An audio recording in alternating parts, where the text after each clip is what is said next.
اذا الشمس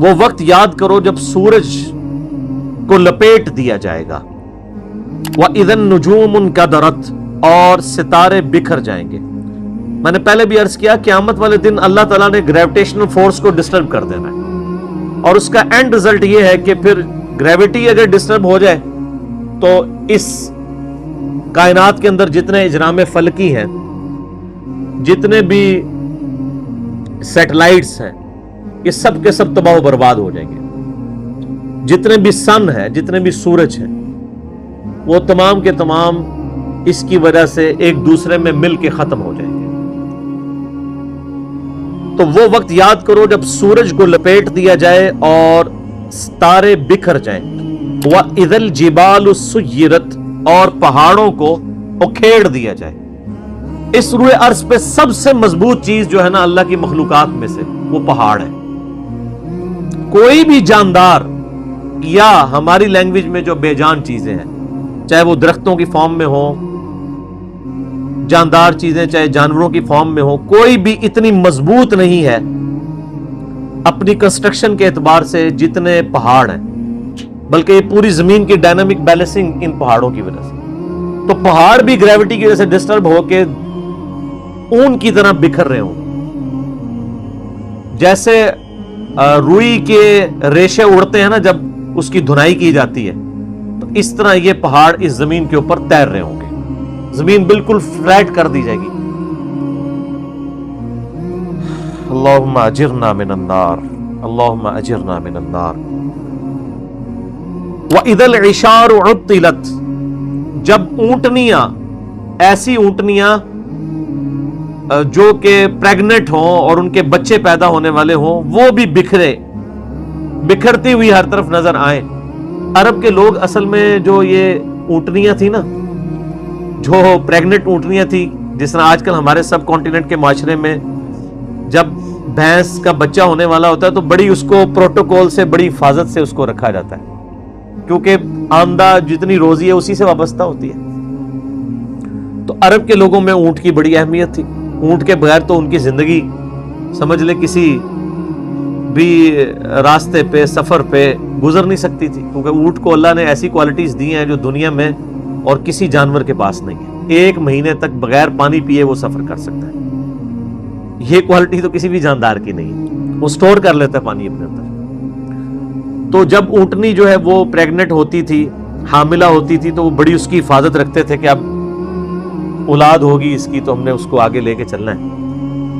تو عرب کے لوگوں کو اسی چیز کی طرف توجہ دلائے گی کہ جس اونٹنی کو تم بڑا ایسٹ سمجھتے ہو اپنی زندگی میں, وہ قیامت والے دن وہ پریگننٹ اونٹنیاں بھی گویا کہ اس طرح بکھر رہی ہوں گی, ان کا مالک بھی ان سے بے خبر ہوگا. اونٹنی ہے کیا, سورہ الحج کے شروع میں آیا کہ جو ماں ہے وہ بھی اپنے بچے کو بھول جائے گی. ہر چیز, ہر انسان نشے کی حالت میں دکھائی دیتا ہوگا, حالانکہ وہ نشے میں نہیں ہوگا بلکہ اللہ کا عذاب شدید ہوگا. یہ سورۃ الحج کی شروع کی آیات ہے. میں نے سورۃ القیامہ میں بھی کور کی تھی, آج کراس ریفرنس کے طور پہ ان کو میں نے صرف کوٹ کر دیا, آپ خود پڑھ لیجئے گا. وَإِذَا الْوُحُوشُ حُشِرَتْ, جب سارے وحشی جانور بھی یکجا کر دیے جائیں گے. یعنی اللہ کا ایسا خوف ہوگا کہ وحشی جانور بھی سہمے میں ہوں گے. ورنہ آپ سوچ سکتے ہیں کہ بکری اور شیر ایک جگہ پہ جمع ہو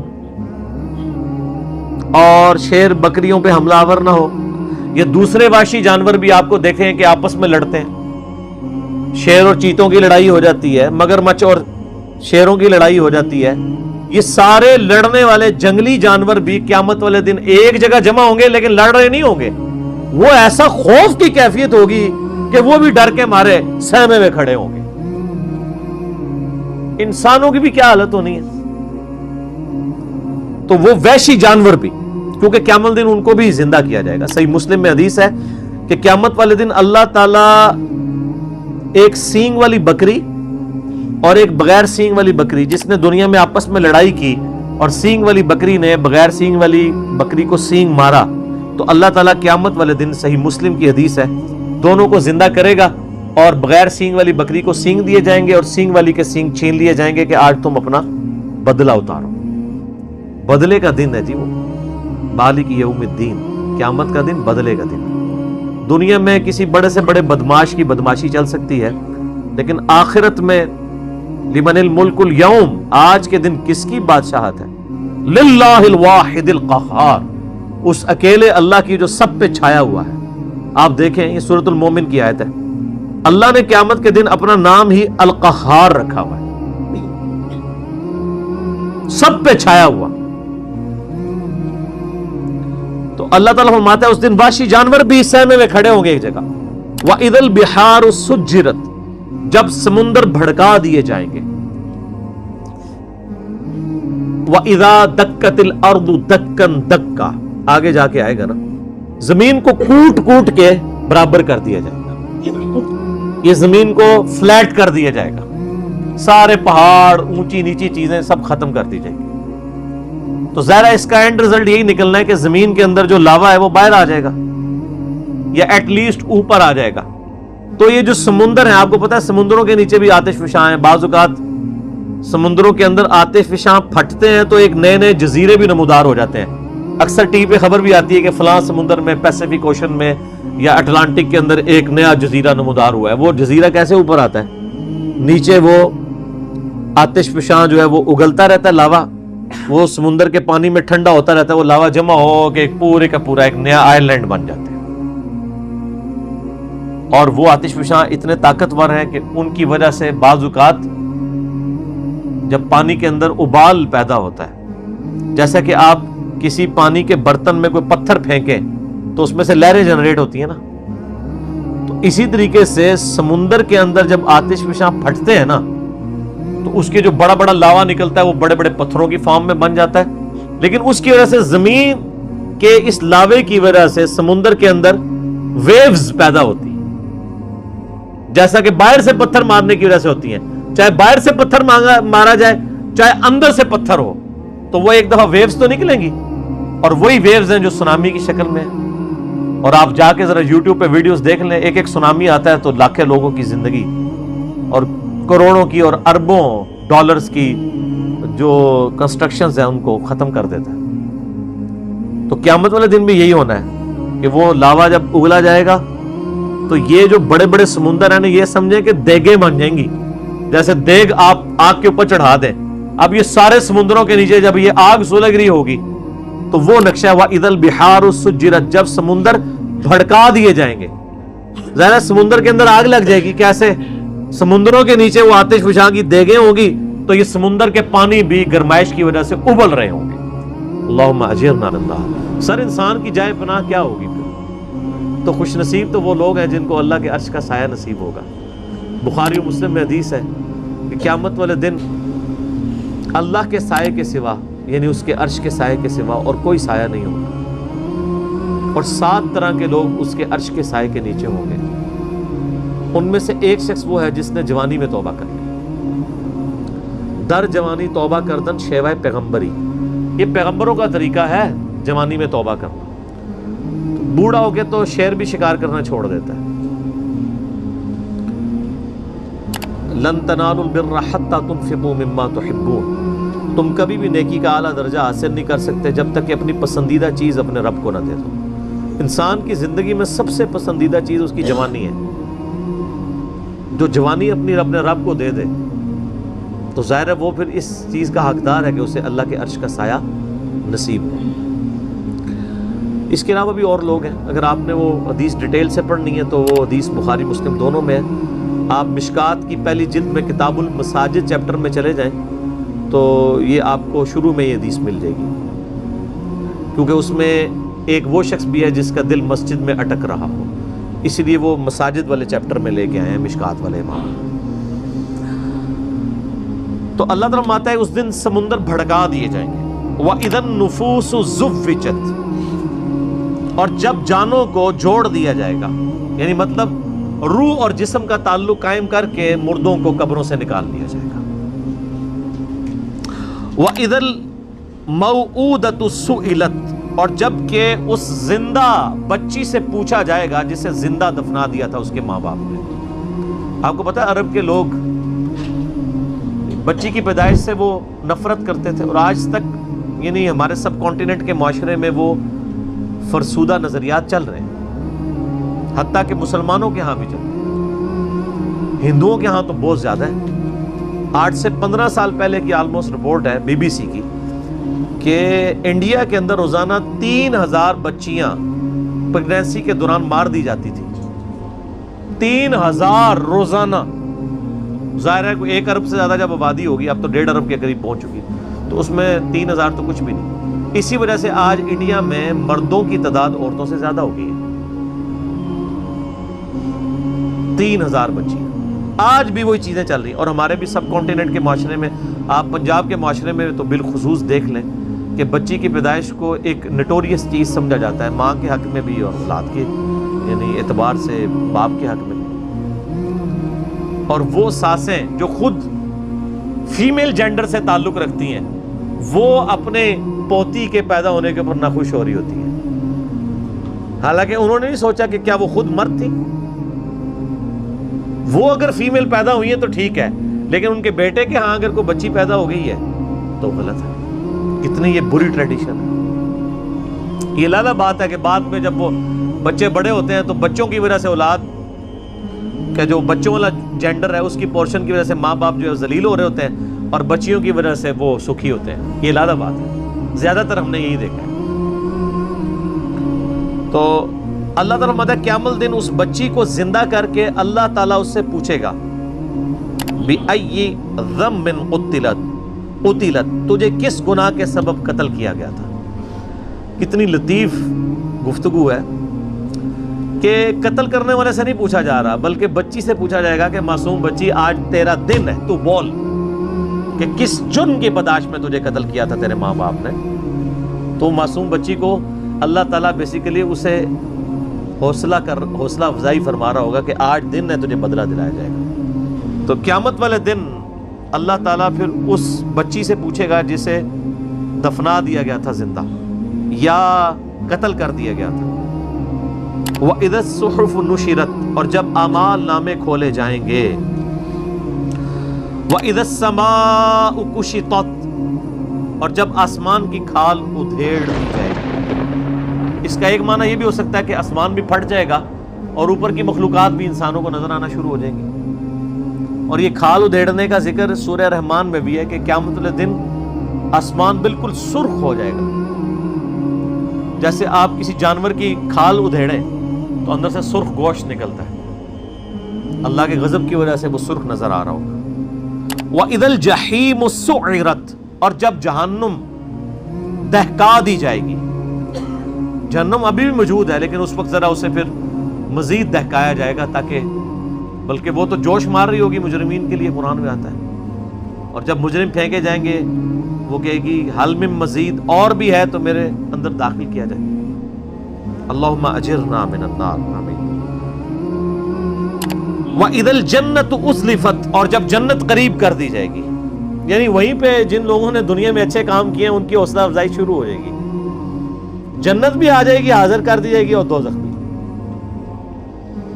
عَلِمَتْ نَفْسٌ مَّا أَحْضَرَتْ، یہ 13 آیات کے بعد اصل میں کانٹے کی بات کی گئی ہے کہ یہ سب کچھ باتیں کیوں ہو رہی ہیں۔ عَلِمَتْ نَفْسٌ مَّا أَحْضَرَتْ، ہر نفس جان لے گا، اپنے سامنے پائے گا جو کچھ اس نے اللہ کے پاس بھیجا تھا، وہ حاضر کر دیا جائے گا۔ کسی نے دنیا میں نافرمانی کی تھی تو اس کا نام اعمال اس طرح کا سامنے آ جائے گا، اور جس نے دنیا میں ڈرتے ہوئے اللہ کے تابع فرمان بن کے اطاعت اختیار کی تھی، اس کے پیغمبروں کی پیروی کی تھی، اس کا نام اعمال بھی لا کے سامنے کر دیا جائے گا۔ تو ظاہر نام اعمال جب سامنے آئے گا تو پھر انسان اپنے اوپر خود ہی گواہ ہوگا۔ تو سورہ بنی اسرائیل میں آتا ہے کہ جب انسان کا نامہ اعمال سامنے رکھا جائے گا تو وہ اللہ تعالیٰ فرمائے گا آج تو اپنا حساب کرنے کو خود ہی کافی ہے، خود ہی اپنا حساب کر۔ اس لیے آپ دیکھ لیں یہ جو اخلاقی حص جو اللہ نے انسان کے اندر رکھی ہے کتنی ایکسٹرا آرڈنری ہے کہ آج بھی دنیا کا بدکار سے بدکار شخص بھی، خواہ کو کسی مذہب سے تعلق رکھتا ہو یا ایون مذہب سے تعلق نہ بھی رکھتا ہو، اس سے بھی اگر پوچھے نا کہ جھوٹ بولنا اچھا کام ہے یا سچ بولنا، تو دنیا کا سب سے بڑا جھوٹا بھی کہے گا کہ سچ ہی بولنا چاہیے، کیونکہ اخلاقی حص ہے۔ کسی کے ساتھ دھوکہ دہی کرنا یہ اچھا کام ہے یا کسی کے ساتھ حسن سلوک سے پیش آنا یہ اچھا ہے؟ وہ کہے گا جی دھوکہ دہی دینا جو برا ہے، حسن سلوک سے پیش آنا چاہیے۔ کسی کے ساتھ ظلم کرنا اچھا ہے یا کسی کی خیر خواہی کرنا؟ یہ اللہ نے ہماری انسٹنکٹ کے اندر یہ ساری کی ساری کوالٹیز رکھ دی. فَأَلْهَمَهَا فُجُورَهَا وَتَقْوَاهَا، برائی اور اچھائی کا مادہ اندر. انبیاء کرام تو صرف اس کو ایکٹیویٹ کرتے ہیں نور علی نور. انبیاء کی دعوت نہ بھی پہنچے تب بھی انسان کے اندر جو اخلاقی حصہ ہے اس کی وجہ سے وہ اللہ کی بارگاہ میں اکاؤنٹیبل ہے، کیونکہ انسان برائی کو برائی سمجھتا ہے، اچھائی کو اچھائی سمجھتا ہے، خواہ وہ کسی معاشرے میں رہتا ہو. تو ہر جان پھر اس دن اپنے نامہ اعمال کو سامنے دیکھ لیں. یہاں پہ بھی آپ دیکھ لیں جو یہ کالجز کے یونیورسٹیز کے وہ بڑے جو یعنی بے حیائی کی زندگی گزارنے والے اسٹوڈنٹس بھی ہیں نا، آپ ان کے بھی انٹرویوز کریں نا اگر، اور ان سے پوچھیں کہ آپ کی بیوی کیسے ہونی چاہیے تو کہیں گے جی نیک شریف و پردہ کرتی ہو. اور اپنی حالت کیا ہوتی ہے؟ تو انسان کی انسٹنکٹ کے اندر موجود ہے. تو آپ جو کچھ پسند کر رہے ہیں اس کے لیے پھر ایفرٹ بھی پٹ کریں نا. خود آپ کی جو کریکٹر ہے، آپ کا کردار جو ہے وہ بےغیرتی کے اوپر مبنی ہے اور آپ کی خواہش جو ہے وہ غیرت والی ہے، تو ایسا تو نہیں ہوگا. ان پٹ اچھی ہوگی تو آؤٹ پٹ اچھی نکلے گی. ان پٹ نیگیٹو کا کبھی بھی آؤٹ پٹ پازیٹیو رزلٹ نہیں آتا. فلا اقسم بالخنس الجوار الکنس، اللہ فرماتے ہیں نہیں اقسم، میں قسم کھاتا ہوں. یہ وہ لا آ گئی ہے نا، یعنی یہ سارے فرسودہ خیالات ہیں. جو لوگ کہتے ہیں نا قیامت نہیں آئے گی، نا، غلط کہتے ہیں. اقسم بالخنس الجوار الکنس، میں قسم کھاتا ہوں، مجھے قسم سیدھے چلنے والے رکے رہنے والے ستاروں کی، جو یعنی کبھی رکتے ہیں اور کبھی چلتے ہیں ود رسپیکٹ ٹو زمین. آپ یہ کبھی رات کے وقت بھی اگر آپ نارتھ سٹار کو ڈھونڈنا ہو نا، تو وہ جو بڑا سا چمچہ جسے کہتے ہیں نا ہم دبے اکبر، تو اس کے جو نچلے والے دو ستارے ہیں ان کی سیدھ میں نارتھ سٹار ہوتا ہے. تو وہ پوری رات آپ کو اس کی پوزیشن یوں نارتھ سٹار کے گرد یوں گھومتی ہوئی نظر آئے گی. رات کے وقت ادھر ہے تو آپ سحری کے وقت دیکھیں گے وہ یہاں پہنچا ہوگا. تو اللہ نے ہمارا ان ستاروں کو، جن کو اللہ نے اس طرح ایڈجسٹ کیا ہے ود رسپیکٹ ٹو زمین، ان کی اورینٹیشن بدلتی ہے. مجھے ان کی قسم، یعنی ان کی قسم کا مراد یہ نہیں کہ وہ بہت عظیم ہے، مراد یہ ان کے بنانے والے کی قسم جس نے ان کو ان کاموں میں لگایا. واللیل اذا عسعس، اور رات کی جب وہ جانے لگے.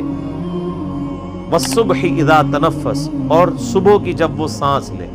صبح بھی تو سانس لیتی ہے نا. صبح کا وقت آتا ہے تو آپ دیکھیں کہ ایسے جیسے ایک شخص کی سانس آپ فیل کرتے ہیں اس کی زندگی کی علامت. رات کو بالکل سناٹا چھایا ہوتا ہے، جب رات جانے لگتی ہے صبح آتی ہے تو گویا یہ صبح سانس لے رہی ہوتی ہے. چرند پرندوں کی آوازیں آنا شروع ہوتی ہیں، پھر آہستہ آہستہ گہما گہمی ہونا شروع ہوتی ہے. اور اس طریقے سے جیسے انسان بھی جب صبح اٹھتا ہے تو ہلکی سی انگڑائی لیتا ہے، کرتے کرتے وہ پھر اٹھ جاتا ہے. صبح کے وقت جب وہ سانس لے. انہ لقول رسول کریم، بے شک یہ جو قرآن ہے یہ قول ہے ایک عزت والے رسول کا. یہاں رسول کریم سے مراد جبرائیل علیہ السلام، کیونکہ آگے آ جائے گا. اور اس سے پہلے پارہ نمبر 29 میں یہ سیم الفاظ نبی علیہ السلام کے لیے آئے تھے، عزت والا رسول. فرشتوں میں رسول حضرت جبرائیل علیہ السلام ہے، جو انسانوں میں رسولوں کے اوپر وحی لے کے آتے ہیں. ذی قوت عند ذی العرش مکین، وہ عزت والا رسول وہ ہے جو قوت والا ہے عرش والے کے ہاں. جو عرش کا مالک ہے اس کے ہاں اس کی قوت ہے، اللہ نے اس کو اتھارٹی دی ہوئی ہے. مطاع ثم امین، اس کی اطاعت کی جاتی ہے، وہ امانت دار بھی ہے. یعنی جو اللہ نے وہی دی وہ امانت کے ساتھ پہنچاتا ہے. اور فرشتوں کے ہاں اس کی اطاعت کی جاتی ہے، یعنی وہ فرشتوں کا سردار ہے، فرشتے اس کے اوبیڈینٹ ہیں، یعنی روح قدس جبرائیل علیہ السلام. وما صاحبکم بمجنون، اور تمہارے ساتھی کوئی مجنون نہیں ہے. نعوذ باللہ، وہ کہتے تھے کوئی جنات کا اثر ہو گیا نعوذ باللہ اس پیغمبر کے اوپر جو اس طرح کی باتیں کرتا ہے. یعنی ایک شخص جو مکے کی لوگوں کی آنکھوں کا تارا اور بڑی ڈائنامک لائف گزاری اس نے، صادق اور امین، بڑی ایکسٹروورٹ لائف تھی. نبی علیہ السلام کو گوشہ نشینی کی زندگی تو نہیں گزار رہے تھے. پہلے آپ لوگوں کی بھیڑیں چڑھایا کرتے تھے، پھر اللہ تعالیٰ نے فائنینشلی اسٹرانگ کیا، ایک مکے کی امیر عورت کے ساتھ آپ کی شادی ہو گئی، پھر ان کے لیے تجارت کا سامان لے کے جایا کرتے تھے، لوگ آپ کو صادق اور امین کہتے تھے، آپ صلی اللہ علیہ وآلہ وسلم کے پاس اپنی امانتیں رکھوایا کرتے تھے۔ اتنا شخص جو اتنا ایکٹیو شخص ہو، لوگوں کے کام آنے والا ہو، بڑی ڈائنامک لائف گزار رہا ہو، اچانک وہ وہاں پہ ایک نئی دعوت لانچ کر دے تو ہلچل تو مچ جائے۔ بخاری اور مسلم میں آتا ہے جب آپ صلی اللہ علیہ وآلہ وسلم کی مبارک زندگی کا 40واں سال آیا، عیسوی اعتبار سے 38واں اور ہم لیونر ایئرز کے اعتبار سے، چاند کے مہینوں کے اعتبار سے 40واں، تو اچانک آپ کی طبیعت جو ہے وہ دنیا سے اچاٹ ہو گئی۔ آپ غار حرا میں چند دن کے لیے گئے کیونکہ اللہ تعالیٰ نے آپ کو گائیڈ کیا۔ وہاں پہ فرشتہ آیا، آپ کے اوپر پہلی وحی نازل ہوئی۔ میں نے پہلے بھی کئی دفعہ ان چیزوں کو ڈسکس کیا ہے۔ تو اس کے بعد کئی لوگ تو نبی علیہ السلام کے دشمنی کے طور پر کر رہے تھے، اور بعض آپ علیہ السلام کے بڑے ہمدرد تھے۔ وہ یہ سمجھتے تھے کہ یار یہ تو ہمارا ایک معاشرے کا ایسٹ تھا، اتنا انٹیلیجنٹ بندہ، اس کو روگ لگ گیا۔ تو وہ یہ سمجھتے تھے کہ شاید یہ جو چند دنوں کے لیے غار حرا میں گئے ہیں اور کھانا بھی سیدہ خدیجہ بنا کے دے دیتی تھی، تو ہو سکتا ہے وہاں پہ کچھ جنات کا اثر ہو گیا ہو۔ مجنون کا لفظ ہے نا، مجنون کیا کہتے ہیں؟ جس پہ جنات کا اثر ہو۔ جن کہتے ہیں چھپی ہوئی چیز کو۔ جنت بھی اسی لیے اس کا نام جنت ہے، وہ چھپی ہوئی چیز ہے، آنکھوں کے سامنے تو نہیں۔ تو بڑی وہ نیک نیتی کے ساتھ سمجھتے تھے کہ شاید ان کے اوپر کوئی اثر ہو گیا، اور اس کے لیے وہ کوشش بھی کرتے تھے کہ ایسے لوگوں کو بلائیں جو جنات نکالنے والے ہیں، اس فیلڈ کے ماسٹر ہیں۔ اور اس حوالے سے صحیح مسلم میں ایک بڑی پیاری حدیث ہے کہ ایک شخص تھا جس کا نام تھا ضماد۔ ضماد تو نہیں، عربی میں ضباد کہیں گے، ضاد میم الف تا۔ اس کے بارے میں مشہور تھا کہ وہ جن نکالا کرتا تھا۔ وہ مکے آیا کہیں تو اس کو پتا چلا کہ اس طرح مکے میں ایک شخص محمد صلی اللہ علیہ وآلہ وسلم، ان کے ساتھ اس طرح کا مسئلہ ہوا ہے، کچھ عرصے سے وہ اس طرح کی باتیں کرتے ہیں۔ غار میں چند دن کے لیے گئے تھے، تو لوگوں نے پھر مشورہ کیا، تو اس نے کہا کہ مجھے نبی علیہ السلام کے پاس، یعنی محمد کے پاس لے چلو۔ وہ آیا، اس نے بڑے یعنی اخلاقی انداز میں کہا کہ اے محمد، اگر آپ چاہیں تو میں آپ کا علاج کر سکتا ہوں، میں جنات کا، اسیب کا، اس طرح کا جو سایہ وغیرہ ہوتے ہیں، میں اس کا علاج کرتا ہوں۔ تو آپ صلی اللہ علیہ وآلہ وسلم سے اس نے کہا کہ آپ بتائیں آپ کیا بیان کرتے ہیں، آپ کو کیا پرابلم ہے؟ تو آپ علیہ السلام نے چند الفاظ پڑھے، ان الحمد للہ نحمدہ ونستعینہ ونستغفرہ، بے شک تمام تعریفیں اللہ کے لیے، ہم اسی کی حمد کرتے ہیں، اسی سے مدد چاہتے ہیں، اسی کی طرف رجوع لاتے ہیں۔ من یہدہ اللہ فلا مضل لہ، جسے اللہ گمراہ کر دے، جسے اللہ ہدایت دے دے، اسے کوئی گمراہ نہیں کر سکتا۔ ومن یضلل، اور جسے وہی گمراہ کر دے، فلا ہادی لہ، اسے کوئی ہدایت نہیں دے سکتا۔ واشہد ان لا الہ الا اللہ وحدہ لا شریک لہ، اور میں گواہی دیتا ہوں کہ اس اکیلے اللہ کے سوا کوئی معبود نہیں ہے۔ واشہد ان محمدا عبدہ ورسولہ، اور محمد صلی اللہ علیہ وآلہ وسلم اس کے بندہ ہے خاص اور رسول ہے۔ اس کے اوپر ایسا روب طاری ہو، اس نے کہا یہ آپ نے کیا کلام پڑھا؟ دوبارہ پڑھے، دوبارہ پڑھا۔ اس نے کہا ایک دفعہ پھر سنا ہے۔